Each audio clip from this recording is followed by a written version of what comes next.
আপনি দেখছেন news now, আমরা জানি কোনটা খবর। আগরতলা রেল স্টেশন থেকে সন্দেহজনকভাবে এক হিন্দু নাবালিকা মেয়েকে উদ্ধার করে বিশ্ব হিন্দু পরিষদ ও বজরং দলের কার্যকর্তা।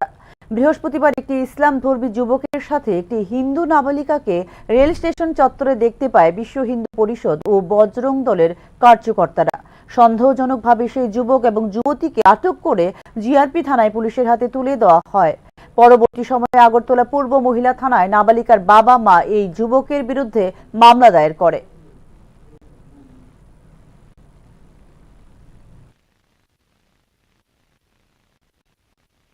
একটি ছেলে এবং একটি মেয়ে দেখে মনে হয়েছে মেয়েটি নাবালিকা, হ্যাঁ, তো এবং একটি ছেলের সাথে বসে আছে। তো আমাদের কার্যকর্তাদের একটু সন্দেহ হলো যে নাকি এটা হয়তো বা কোনো ধরনের কোনো নেগেটিভ বা কোনো লাভজিয়াতের ঘটনা হতে পারে। সেই সন্দেহে তাদেরকে আমাদের জিজ্ঞাসাবাদ করেছিল আমাদের কার্যকর্তারা।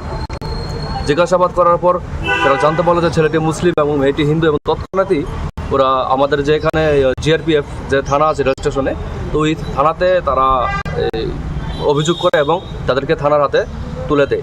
সেই সঙ্গে আমি বজরং দলের, যেহেতু আমি জেলা দায়িত্বে আছি, আমার সাথে ওরা যোগাযোগ করার পর আমরা বজরং দলের এবং বিশ্ব হিন্দু পরিষদের যে ডুকু প্রখণ্ডের যে দাদারা আছেন, সম্পাদক সভাপতি, ওদের সাথে যোগাযোগ করি এবং আমরা সবাই সম্মিলিতভাবে ওই জায়গাতে এবং যে রেল স্টেশনে ও জিআরপি থানাতে আমরা গিয়ে অবগত হই যে ছেলেটি মুসলিম, ছেলেটির নাম আনসার মিয়া, বাবার নাম স্বপন মিয়া, খুব সম্ভবত ওদের বাড়ি হচ্ছে এই জিবি বা এসব সাইডে ওদের বাড়ি, মানে ওরা যা বলছে সেই হিসাবে। আর মেয়েটার নাম হচ্ছে রূপা সরকার, হ্যাঁ, বাবার নাম কি বলছিলেন, সুনীল সরকার, এবং মেয়েটির বয়স 16।